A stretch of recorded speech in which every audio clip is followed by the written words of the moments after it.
तो ठाणे वालों के लिए एक जबरदस्त खबर आई है। सालों के लंबे इंतजार के बाद शहर की अपनी इंटीग्रल रिंग मेट्रो पर काम आखिरकार शुरू होने जा रहा है।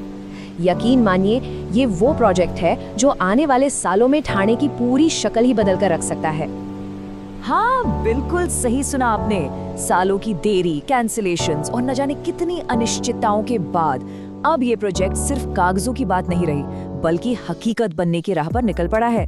ये ठाणे के ट्रैफिक और कनेक्टिविटी के लिए एक बहुत बड़ा गेम चेंजर साबित होने वाला है। और इस पूरी उम्मीद को हकीकत में बदलने वाला सबूत वो है ये नंबर 1415 करोड़ रुपए। ये वो रकम है जिस पर इस विशाल प्रोजेक्ट का पहला सबसे बड़ा कॉन्ट्रैक्ट फाइनल हो चुका है। ये सिर्फ एक नंबर नहीं है, ये इस बात की गारंटी है कि अब काम जमीनी स्तर पर शुरू होने वाला है। तो सवाल ये उठता है कि आखिर ये डील कैसे फाइनल हुई, कौन सी कंपनी इसे बनाने जा रही है, और सबसे जरूरी बात, इस बहुत बड़े प्रोजेक्ट का ठाणे के आम लोगों की जिंदगी पर क्या असर पड़ने वाला है। चलिए एक एक करके इन सभी सवालों की तह तक चलते हैं। तो सबसे पहले आइए ये समझते हैं कि ये इंटीग्रल रिंग मेट्रो आखिर है क्या चीज और इसे शहर के लिए इतना जरूरी क्यों माना जा रहा है।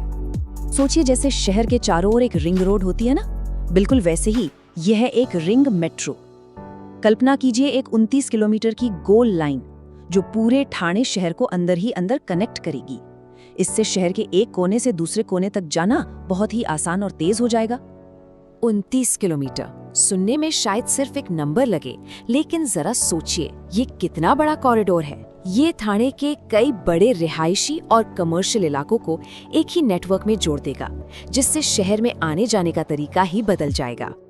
और इस 29 किलोमीटर के लंबे सफर पर आपको मिलेंगे पूरे 22 स्टेशन। इसका सीधा मतलब ये है कि ठाणे के लगभग हर बड़े और जरूरी इलाके तक मेट्रो की सीधी पहुंच होगी। अब जरा इस पर गौर कीजिए, इसमें 20 स्टेशन जमीन के ऊपर यानी एलिवेटेड होंगे और 2 अंडरग्राउंड। लेकिन असली गेम चेंजर है इसका इंटीग्रेशन। ये मेट्रो सिर्फ ठाणे के अंदर ही नहीं घूमेगी, बल्कि ये मुंबई की ग्रीन लाइन और ऑरेंज लाइन दोनों से जुड़ेगी। साथ ही सेंट्रल रेलवे के ठाणे स्टेशन से भी इसका कनेक्शन होगा। मतलब ठाणे और मुंबई के बीच का सफर पहले से कहीं ज्यादा आसान होने वाला है। लेकिन यहाँ तक का सफर, अरे वो बिल्कुल भी आसान नहीं था।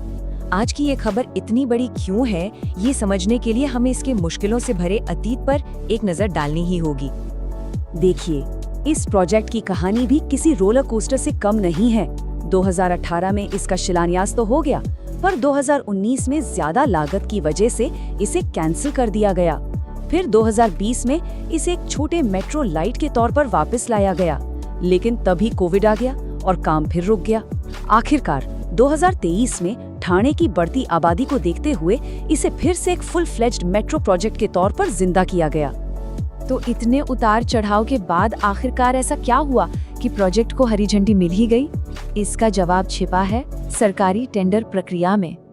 देखिए, सरकारी प्रोजेक्ट्स का हिसाब किताब सीधा होता है। महामेट्रो जैसी एजेंसियां एक अनुमानित लागत बताती हैं, फिर बड़ी बड़ी कंपनियां अपनी बोलियां यानी बिड्स जमा करती हैं, और आखिर में जो क्वालिफाइड कंपनी सबसे कम पैसों में काम करने का ऑफर देती है, कॉन्ट्रैक्ट उसी को मिल जाता है। और ये रहा वो पल जिसने सब कुछ बदल दिया। इस टेबल को जरा ध्यान से देखिए। L&T और जे कुमार इंफ्रा जैसी दिग्गज कंपनियों ने काफी ऊंची बोलियां लगाई, लेकिन असली बाजी मारी कल्पतरु HG इंफ्रा ने। उन्होंने न सिर्फ सबसे कम बोली लगाई, बल्कि 1415 करोड़ का जो ऑफर दिया, वो महामेट्रो के अपने 1424 करोड़ के अनुमान से भी कम था। ये एक जबरदस्त कॉम्पिटिटिव बिड थी।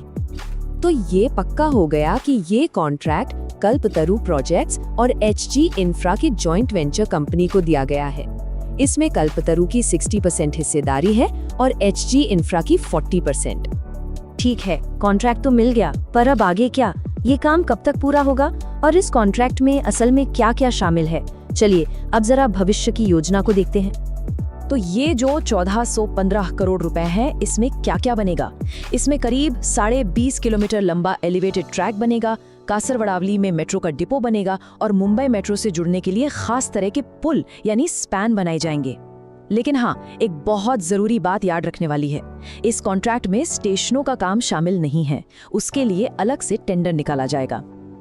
अब डेडलाइन की बात करें तो कागजों पर तारीख है 2029, यानी प्रोजेक्ट को पूरा करने के लिए ये साल तय किया गया है।